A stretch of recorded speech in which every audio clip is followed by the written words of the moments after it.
പവിത്രത്തിൻ്റെ ഒരു അപ്കമിങ് എപ്പിസോഡിലേക്ക് എല്ലാവർക്കും സ്വാഗതം.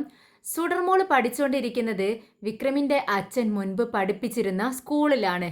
അദ്ദേഹത്തിൻ്റെ പിറന്നാൾ ദിവസം എല്ലാവരും സ്വീറ്റ്സ് കുട്ടികൾക്ക് കൊടുക്കാനായിട്ട് അവിടെ വന്നിട്ടുണ്ട്.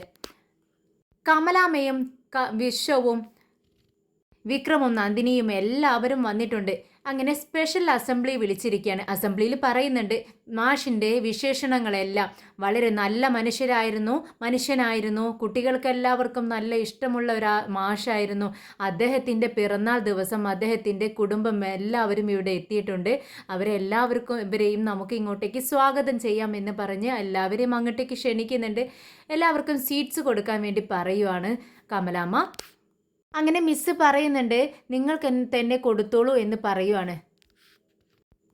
അങ്ങനെ കമലാമ്മയും വിക്രമും ചേർന്ന് കുട്ടികൾക്കെല്ലാം ലഡു വിതരണം ചെയ്യുന്നുണ്ട്. അതിനിടയിൽ നമ്മുടെ സുഡർമോളുടെ അടുത്തെത്തുമ്പോൾ വിക്രം സുഡർമോളെ കമലാമ്മയ്ക്ക് പരിചയപ്പെടുത്തി കൊടുക്കുകയാണ്. അമ്മേ, ഞാൻ പറഞ്ഞ മോളുണ്ടല്ലോ സുഡർ, അത് ഈ കുഞ്ഞാണ്.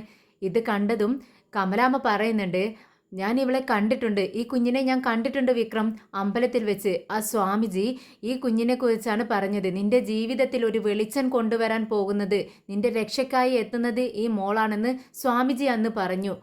അതുകൊണ്ടായിരിക്കും നിന്റെ മദ്യപാനം പോലും നിർത്തേണ്ടി വന്നത് ഈ മോൾ കാരണമല്ലേ. അപ്പോൾ നിന്റെ ജീവിതത്തിൽ ഇനിയും ഉയർച്ചകൾ ഉണ്ടാവും, നല്ല കാര്യങ്ങൾ ഉണ്ടാവുമെന്ന് എനിക്ക് തോന്നുന്നു എന്ന് പറയുവാണ്. മോൾ ഇവരെ തന്നെ നോക്കി നിൽക്കുന്നുണ്ട്. കമലാമ്മ സ്വയം പരിചയപ്പെടുത്തുന്നുണ്ട്. നീ എന്നെ മുത്തശ്ശിന്ന് വിളിച്ചാൽ മതി എന്ന് പറയുവാണ്. സുഡർ നല്ല എനർജറ്റിക് നല്ലൊരു കുട്ടിയാണല്ലോ. സുഡർ ചോദിക്കുന്നുണ്ട് നിങ്ങളുടെ പേരെന്താണെന്ന് ചോദിക്കുമ്പോൾ കമലാമ്മ കമലം എന്ന് പറയുവാണ്. അങ്ങനെ എല്ലാവർക്കും സ്വീറ്റ്സ് കൊടുത്ത് കഴിഞ്ഞതിന് ശേഷം പുറത്തേക്ക് ഇറങ്ങാൻ നേരം മോള് അടുത്തേക്ക് ഓടി വരികയാണ്, കമലാമ്മയുടെ അടുത്തേക്ക്. വിക്രമും എല്ലാവരെയും പരിചയപ്പെടുത്തി കൊടുക്കുവാണ്. വിക്രം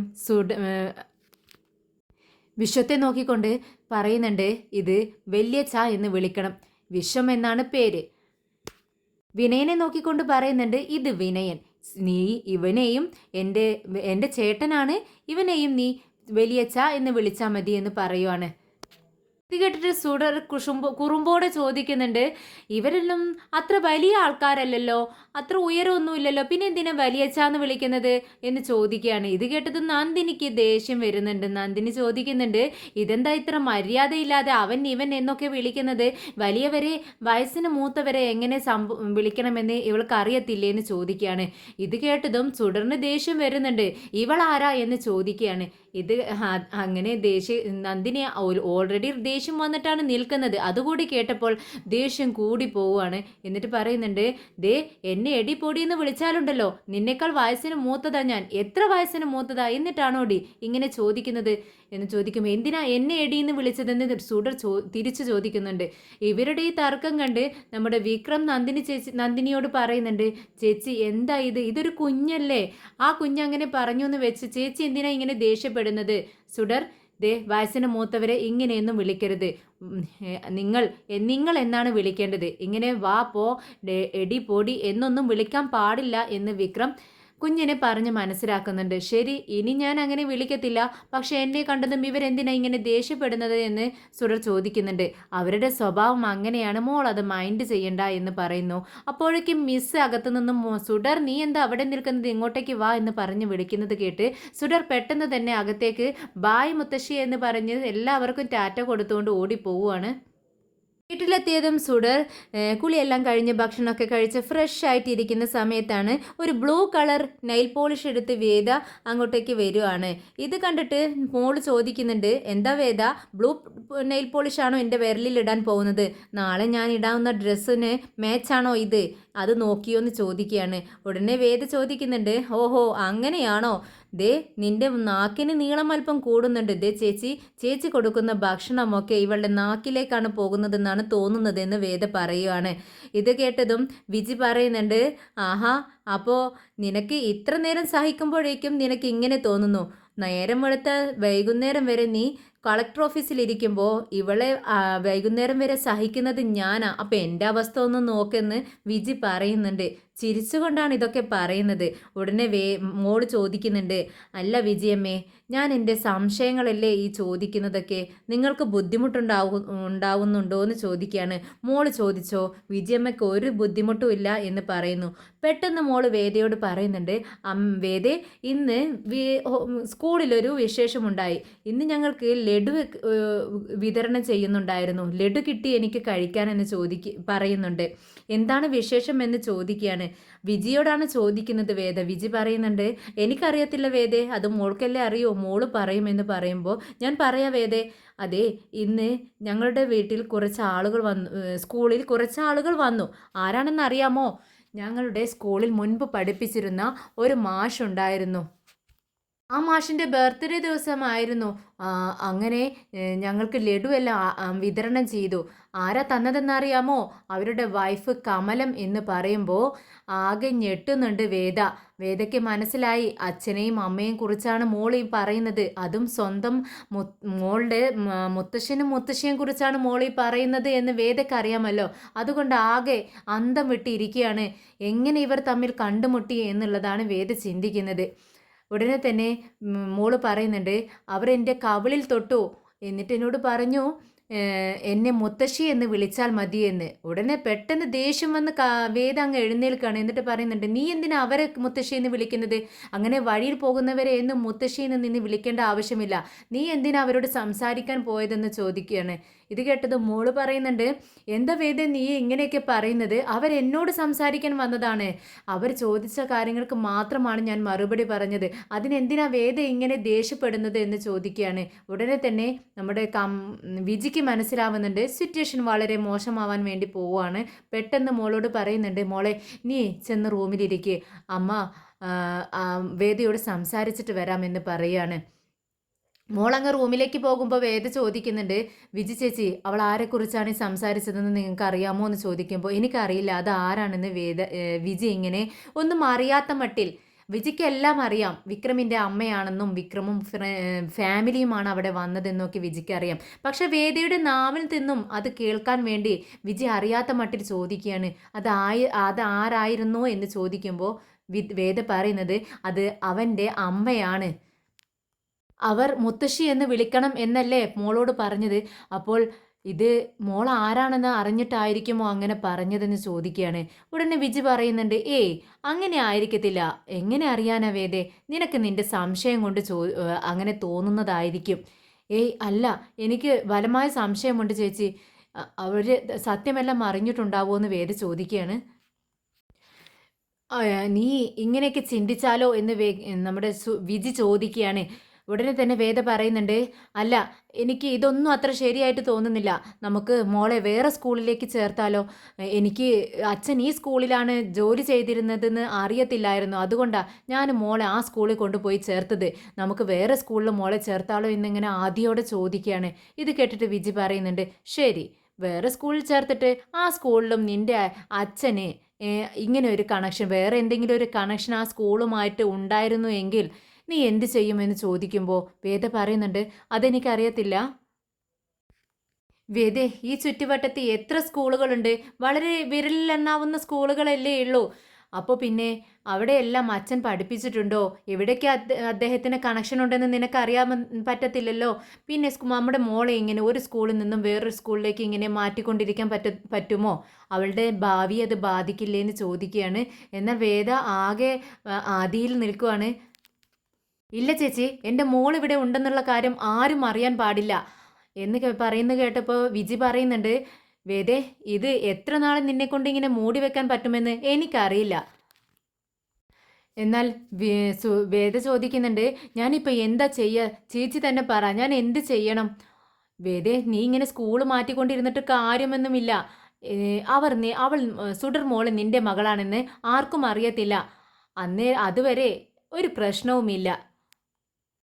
പിന്നെ കമലാമ്മ മനസ്സിൽ തോന്നിയതങ്ങാനും പറഞ്ഞിട്ടുണ്ടാവും മോളോട്, അല്ലാതെ സത്യം അറിഞ്ഞിട്ടാണ് ഇങ്ങനെ സംസാരിച്ചതെന്ന് നിന്റെ സംശയമായിരിക്കും.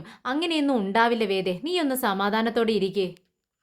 അപ്പോൾ അവർക്ക് സത്യം അറിയില്ലായിരിക്കും അല്ലേ ചേച്ചി എന്ന് ചോദിക്കുമ്പോൾ വിജി പറയുന്നുണ്ട്, അങ്ങനെ സത്യം അവർക്ക് അറിയാമായിരുന്നെന്നുണ്ടെങ്കിൽ അവർ സുഡർമോളെ അപ്പോൾ തന്നെ അവരുടെ വീട്ടിലേക്ക് കൊണ്ടുപോവില്ലേ? ഇങ്ങോട്ട് വിടത്തില്ലല്ലോ. നീ എന്താ അങ്ങനെയൊന്നും ചിന്തിക്കാത്തത്? എനിക്ക് സത്യമായിട്ടും ഭയമാവുന്നു ചേച്ചി. ദേ നോക്ക് വേദേ, നിനക്ക് സത്യം അറിയാം. പക്ഷേ നമ്മുടെ സുഡർമോൾക്കോ കമലാമ്മയ്ക്കോ മറ്റുള്ളവർക്കോ ആർക്കും തന്നെ ഈ സത്യം അറിയത്തില്ല. ഈ സത്യം മറ്റുള്ളവർ അറിയുന്നത് വരെ ആർക്കും ഒരു പ്രശ്നവുമില്ല. ദേ ഇതൊക്കെ ആലോചിച്ച് നിന്റെ മനസ്സിൽ ഇങ്ങനെ ടെൻഷൻ ആക്കാതെ നീ ഒന്ന് റിലാക്സ് ആയിട്ട് ഇരിക്കുക എന്ന് പറഞ്ഞ് വിജയ് അവിടെ നിന്നും പോകുന്നുണ്ട്. എന്നാൽ വേദയുടെ മനസ്സ് തന്നെ അത് തന്നെ അലട്ടിക്കൊണ്ടിരിക്കുന്നുണ്ട്. വേദ ഇങ്ങനെ അതിനെ ചിന്തിച്ചുകൊണ്ടിരിക്കുകയാണ്. ഇതേ സമയം വിക്രം വീട്ടിൽ വളരെ ഹാപ്പി ആയിട്ട് ഇരിക്കുകയാണ്. സന്തോഷത്തോടെ അങ്ങോട്ടും ഇങ്ങോട്ടും ഇങ്ങനെ നടക്കുന്നുണ്ട്. പെട്ടെന്ന് പോക്കറ്റിൽ നിന്നും ഫോൺ എടുത്തുകൊണ്ട് സുഡർ മോളുടെ ഫോട്ടോ എടുത്ത് നോക്കുവാണ്.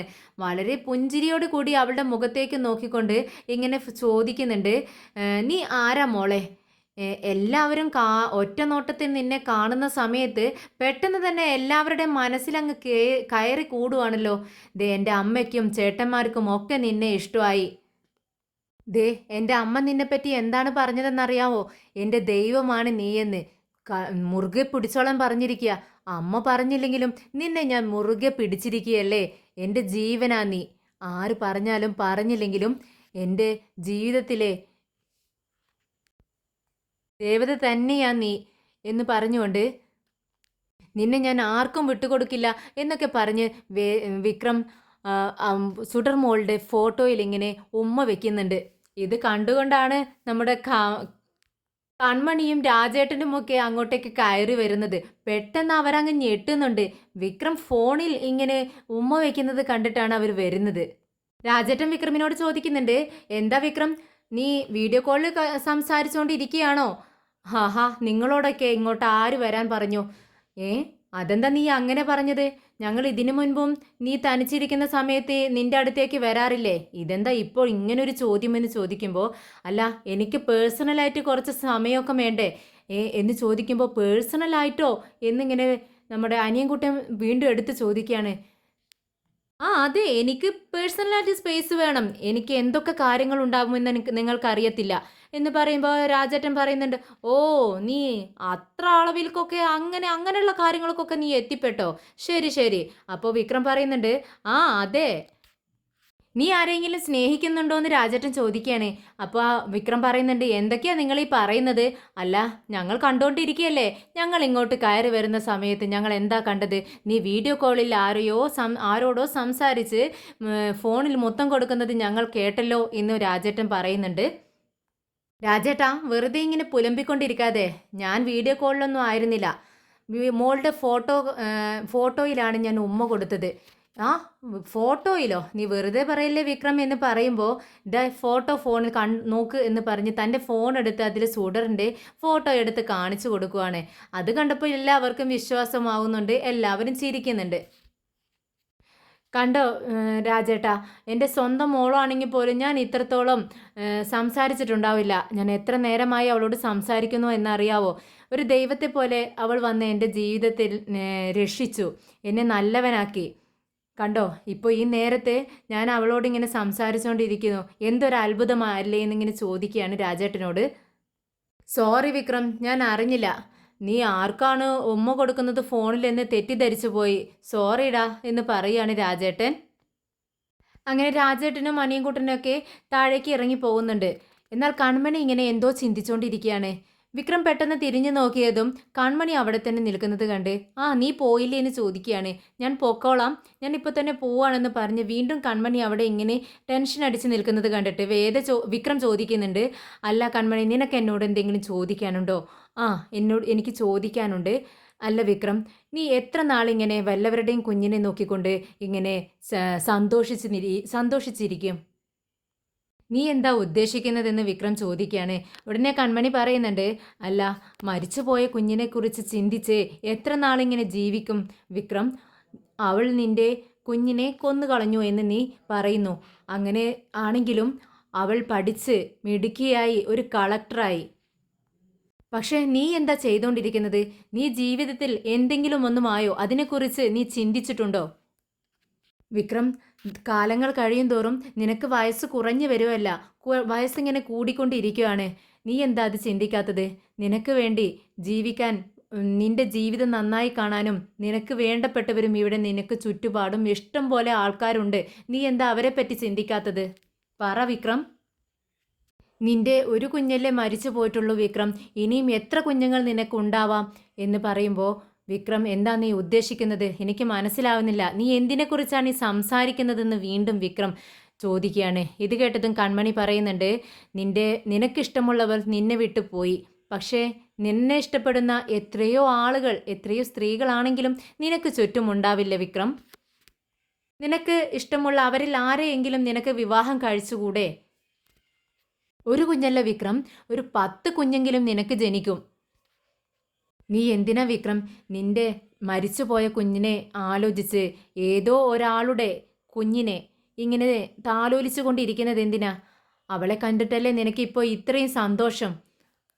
നീ ജീവിക്കുന്നത് പോലും അവൾക്ക് വേണ്ടിയാണെന്നത് പോലെയാണല്ലോ ഇപ്പം ഇരിക്കുന്നത്. അങ്ങനെയൊക്കെ വേണോ? അങ്ങനെയാണെങ്കിൽ നീ വേറൊരു വിവാഹം കഴിച്ച് അതിൽ കുഞ്ഞുങ്ങളും നിനക്കുണ്ടാകുന്നതല്ലേ വിക്രം നല്ലത്?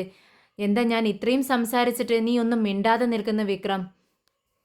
എന്നാൽ ഇതെല്ലാം കേട്ട് വളരെ ദേഷ്യത്തോടെ കൺമണി ഒന്ന് തുറിച്ചു നോക്കിക്കൊണ്ട് വളരെ പെട്ടെന്ന് അവിടെ നിന്നും ഇറങ്ങിപ്പോവുകയാണ് വിക്രം.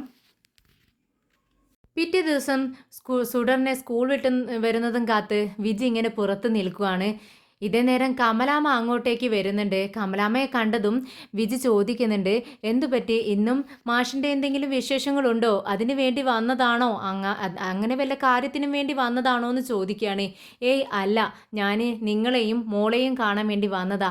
ഞങ്ങളെ കാണാനോ? എന്താ വിശേഷിച്ച് എന്ന് ചോദിക്കുകയാണ്. അത് എനിക്ക് നിങ്ങളുടെ വീട് അറിയില്ലല്ലോ. ഞാൻ വിക്രമിനോടും വിശ്വത്തോടും ഒക്കെ ചോദിച്ചു. അവർക്കും നിങ്ങളുടെ വീട് എവിടെയാണെന്ന് അറിയത്തില്ലെന്ന് പറഞ്ഞു. അപ്പോൾ ഞാൻ ഇങ്ങോട്ടേക്ക് സ്കൂളിലേക്ക് വന്നതാ. ഇവിടെ വെച്ച് നിങ്ങളെ കാണാലോ. ഞങ്ങൾ വന്നതുകൊണ്ട് നിങ്ങൾക്ക് എന്തെങ്കിലും ബുദ്ധിമുട്ടുണ്ടോ എന്ന് ചോദിക്കുകയാണ് കമലാമ്മ. എന്നാൽ നമ്മുടെ വിജി ഇങ്ങനെ മനസ്സിൽ ചിന്തിക്കുന്നുണ്ട്, ഒരു തവണ തന്നെ കമലാമ്മയും മോളും കണ്ടുമുട്ടിയെന്നറിഞ്ഞ് വേദ വളരെ ദേഷ്യത്തിലാണ്. ഇനി വീണ്ടും ഇവർ തമ്മിൽ കണ്ടു എന്നറിയുമ്പോൾ എന്തായിരിക്കും വേദയുടെ പ്രതികരണം?